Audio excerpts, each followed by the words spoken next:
So, as an introduction for our discussion, I would like to ask you guys, let's present your highlights and your presentation of values.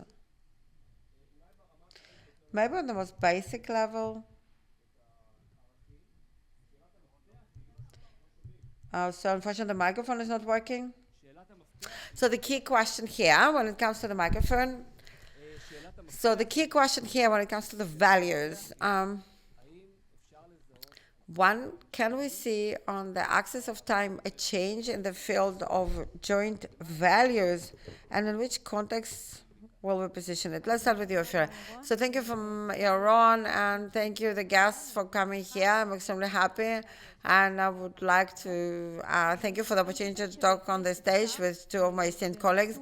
Yes, we definitely need to look at the measurement of changes of relationship between the Americans and Israelis, how Israelis are being perceived by the Americans. I think we don't do that enough. Civic entities and political organizations should influence the way that Americans see us, but it's not been measured properly enough. I think people don't understand whether it's useful or not.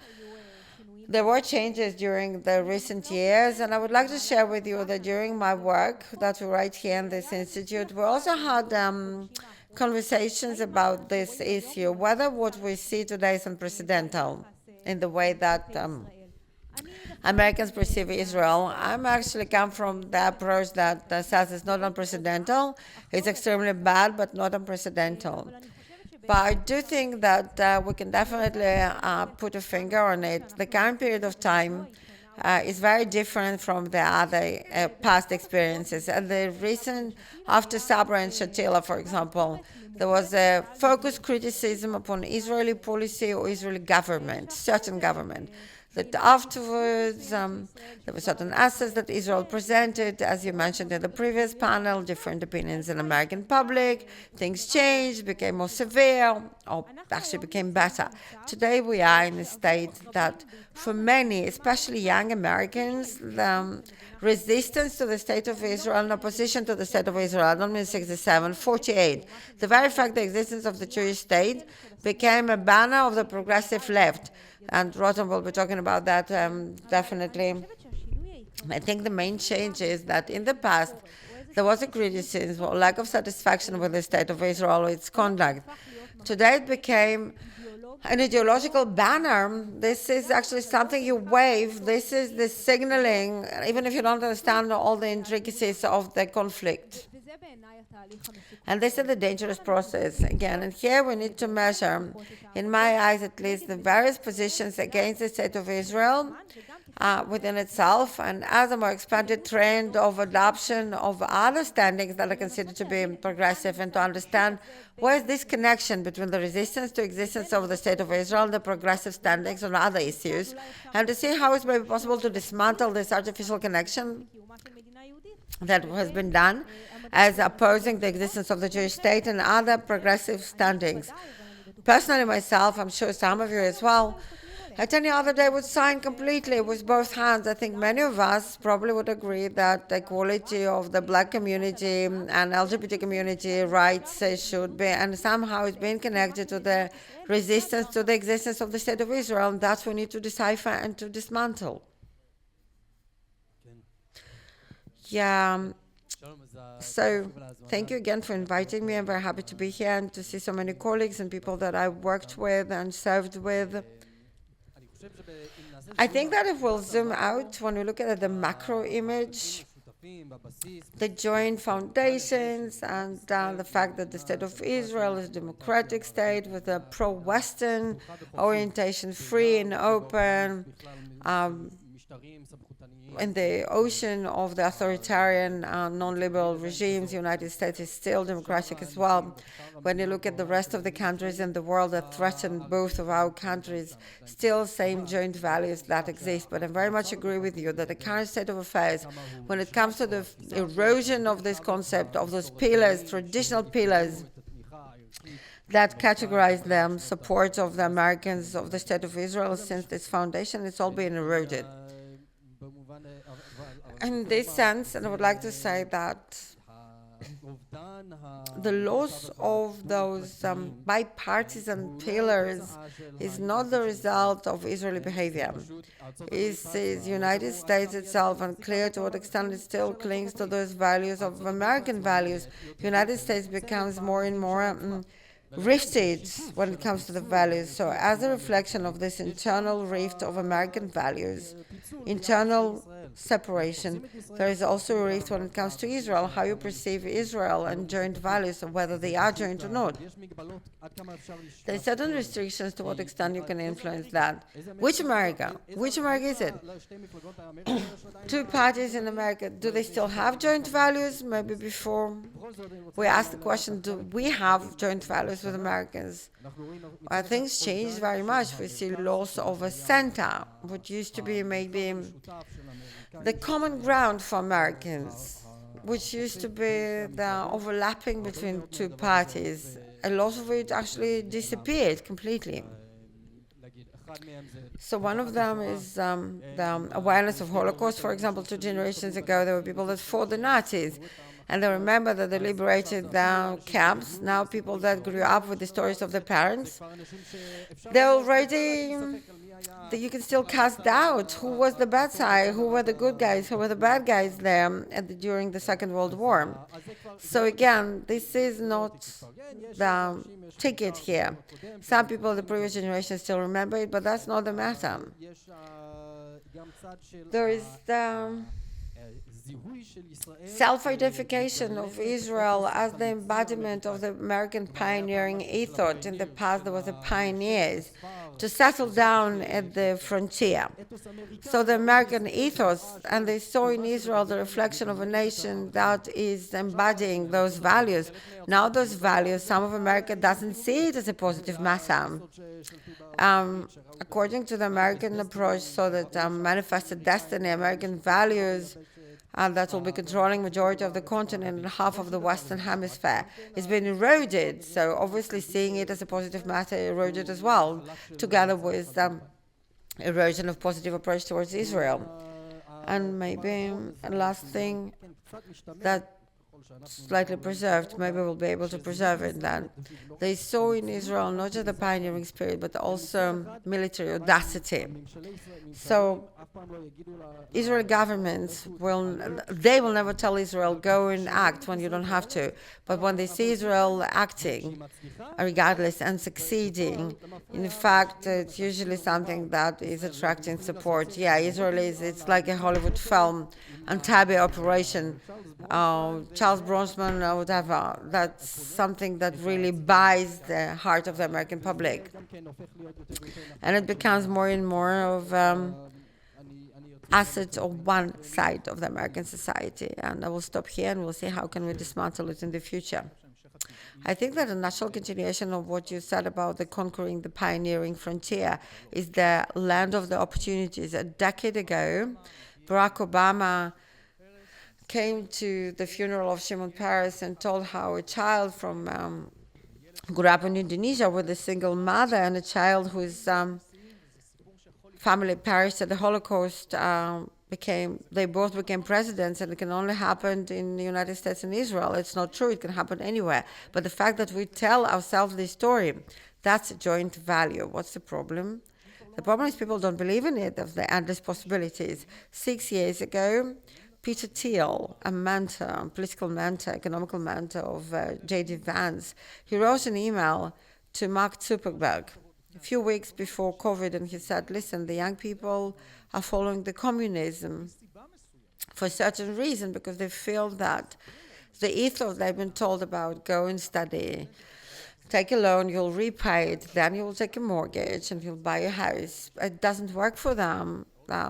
Student loans and mortgages bury them under debt. Why am I mentioning it? Because it creates some kind of sentiment of lack of trust and belief, a fatigue, and a sense of stagnation. The method we have, the capitalism, the American way, it doesn't deliver anymore. There is a certain consensus among the younger generation that the Generation Y will live less prosperous life than their parents, and it's been translated into thousands of different things. So is it possible that the foreign policy of ours should be revised as well? Maybe our definition of what is considered to be a legitimate candidate or legitimate candidate for presidency is different. If I would tell you 2 years ago that self-declared communist will become a mayor of New York, you probably wouldn't believe me.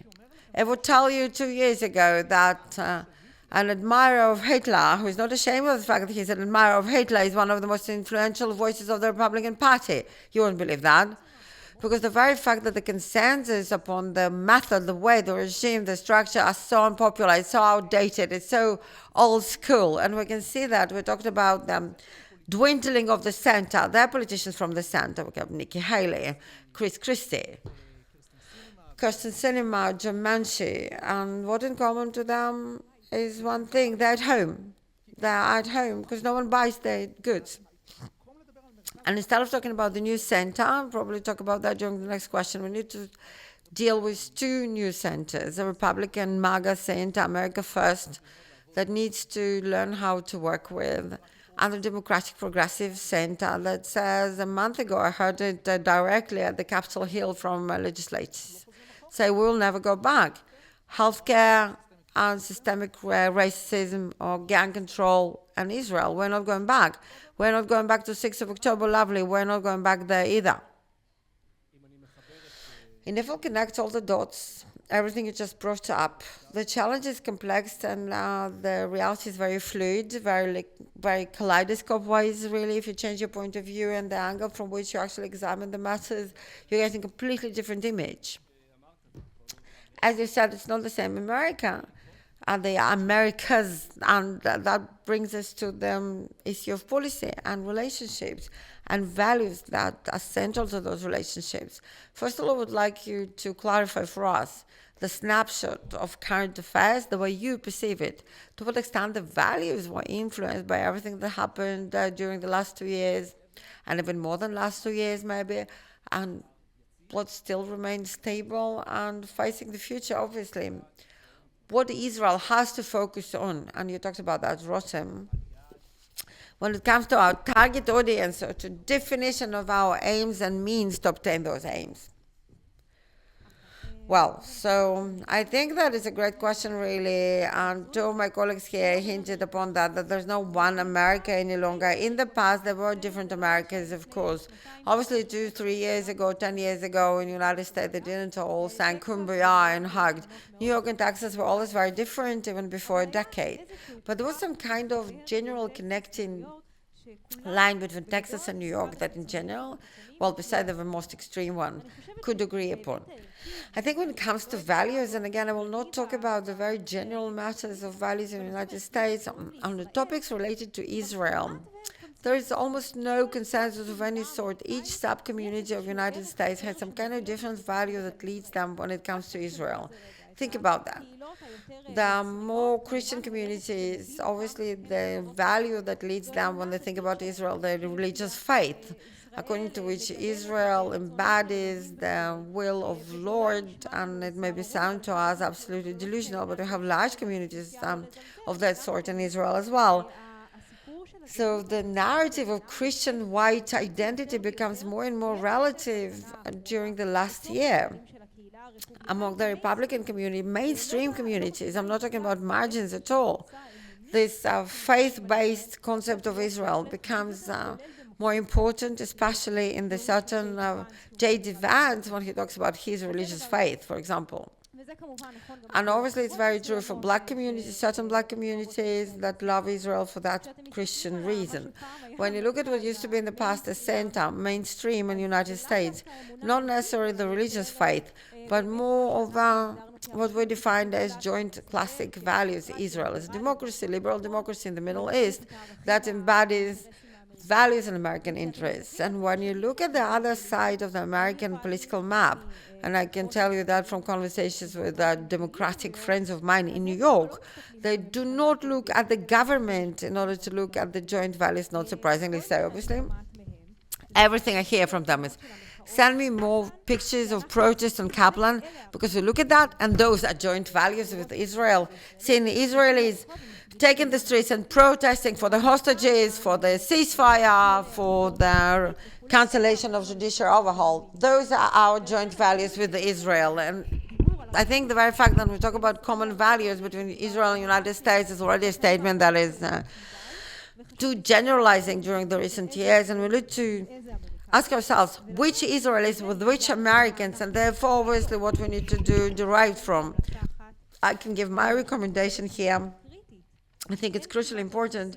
Today there is no actual discord between the Israeli opposition and American quote-unquote opposition, Democrats.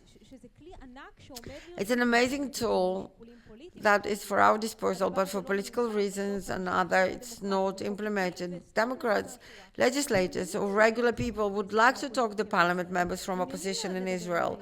They would like to talk to our civic activists that are not extremists. That's one thing that we definitely need to promote. This is something that this is actually a project that we maybe need to adopt. When we'll talk about American Jewish communities, I think we'll need to look at the different ethos that exists there. And of course, I think it's a crucially important one, really. When we talk about the State of Israel, we see the vision of return to Zion. This is our values. When they look at the Jewish identity, they see Tikkun Olam, the amendment of the world. So our joint values are also less joint as well. I'll quote a person I appreciate, Rabbi Amy Hirsch from New York. During the war, he said a sentence that really etched in my heart. And he said, when we educated the youngsters, he's a Reformic rabbi, when we educated our youth for Tikkun Olam, that's not what we meant. And I said, what do you mean? He said, we meant Tikkun Olam out of Zionism, not out of some kind of universal value that can belong to any community or religion in the world. And I think that's the key. I would love to focus a little bit on the Republican Party. And here there is some kind of dismantlement of Republican consensus that Bill Buckley built in the past, in the 50s, when he made a decision to build American conservatism and to expel the anti-Semitic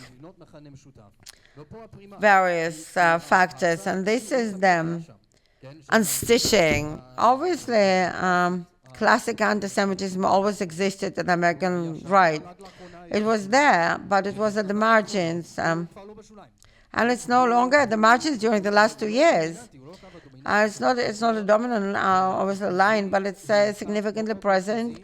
It's a very significant line, especially among the younger generation of the Republicans. Some try to assess it in different ways, and it's very difficult to assess it. Rod Dreher, one of the central influences, he claims that among the younger generation, it's about 30, up to 30%, that are not just listening to Tucker Carlson, it's much more obviously, that they sympathize Nick Fuentes and sympathize supporters of Fuentes, and he is now openly anti-Semitic. So, I don't know, it's unprecedented really, at least during the last decades. Anti-Semitism, which is just another stage after being anti-Israeli, obviously. And those that are not there, then American First approach, which is general, they may be aloof to Israel, maybe they support Israel, but they don't want to be involved in international affairs, they don't want to invest money into Israel, definitely don't want to be dragged into any ordeals. They're not against Israel. But again, we need to mention another matter, and it's so true, unprecedented as well, and quite bad, really. The Republican Party is a decade behind of the democratic developments. There are anti-Semitism and anti-Zionism at the margins. No one actually put them in their place, and now the percentage there, obviously, being anti-Zionist is absolutely socially acceptable. It's actually even, I would say, mainstream. They also opened the overturn window and allowed to provide legitimacy to anti-Semitism. So again, it's a percentage. 30% is also not a majority. The majority mainstream of America First, they sympathize with Israel. They support Israel. And they still believe in majority of those joint pillars I mentioned. They still believe in American ethos. And this is where we need to focus. J.D. Vance, who is recognized as the leader of the party, he's not a supporter of Fuentes or this faction. Fuentes criticizes him. He calls his Indian wife in pejorative terms, but he doesn't say anything. Yeah, he's silent. Why? Because he doesn't have to. He knows that he still has a significant chunk of Republicans. And if he doesn't have to, there is no point of actually opening this particular window. And they will need to make a statement, but it's actually very typical. And it does show the influence of this very extremist faction, the very fact that J.D. Vance says nothing against. What can be said? It's another good question, really. But it's true, really. Delegations to Israel, really. I think many of those opinions, twisted opinions, are a result of ignorance. They just listen to stories about Israel, and the direct contact with Israel is something we need to invest into as a governmental national project, bring people, invest resources. And this is one thing, but I think what we need to do is to present to different audiences and different target audiences. Israel with many different faces, and to present those faces to people that they identify. I had delegations, many of them see Israel as a conservative nationalist state, religious state, that are not afraid of conservatism. One religion is dominant. That's what they want there. And they're slightly angry they can't do it in America. I'm just saying it's not just Israeli right. Secular Tel Aviv as well, also very nationalistic and very family-oriented, very traditional in many senses. Yeah, every Friday you have Kiddush ceremony, yeah, every Friday as a secular. A month ago, I met an advisor of a congresswoman, super progressive congresswoman, almost anti-Israeli. And he said, listen, there are margins in the party, and they're cool with the status quo, they don't care. There are margins in the party, it doesn't matter what you will do, they will always complain. They will always have something negative. Majority of us, and he included his boss in this majority, we're in the middle. We have nothing against you. But it's impossible, really. You say we have joint values? Put your money where your mouth is. If there's a nationalistic crime on the territories, punish those people. If you fight in Gaza, of course you have to fight in Gaza, I understand that. But do everything you can in order to minimize the casualties of, if there are soldiers that actually stepped over the line, punish them. This is an anecdote, but this is exactly my theory. American society change is not some kind of, a Gauss curve with extremes at the left and the right. There are two separate curves. On the Republican curve, Nikki Haley, Mark Rubio, they're not very influential. The right wing of the Democratic, Joe Biden, Hillary Clinton, again, they are absolutely outdated. They will never return to political life. But the insane margins we discussed of both sides, but there are also centers that we need to learn how to work with. So the MAGA, we talked about the MAGA center. Let's talk about the progressive center. Counterintuitive, maybe, approach in certain sense. Put our money where our mouth is. To implement policy that proves that we have common values, it's not enough to say we have shared values. It's not enough to say we're the only democracy in the Middle East. When half of the Democrats don't think that Israel is a democracy, by the way, half of the Republicans don't care whether it's democracy or not. Look at Qatar and Russia and Turkey. But it's also to learn how to speak their language. We fought Hamas. Why did we fight Hamas? Why did we fight Hamas? The immediate answer that comes to your mind isn't Israel because Hamas is a terrorist organization or because October 7th, which is correct, of course. But it doesn't matter to the Americans. It doesn't ring the bell to the Democrats, especially young female Democrats. If you look at the growing generation, they didn't live during the 9/11, and terrorism for them is, what's a word in the vocabulary? And what if we'll put it differently? We're fighting Hamas because they're an obstacle for peace, which is true as well, by the way, last time I looked. They're not the only obstacle for peace. If they disappear, we will not become Western Europe of the Middle East, but they are an obstacle for peace. So when I sit down with the congressmen and women and democratic advisors, they encourage the president to stop providing weapons for Israel. I would say, I would love this war to end, really, but there's certain conditions, and Hamas has to go because they're an obstacle for peace. That kind of creates a different narrative, and therefore it's a switch. We need to learn how to speak differently and to find the right message for the target audience. So much food for thought, really, and I'm absolutely sure we'll continue the discussion for quite a while, but unfortunately our time is over. I would like to thank you, Ofir, Raphael, and Rotem, for this wonderful discussion.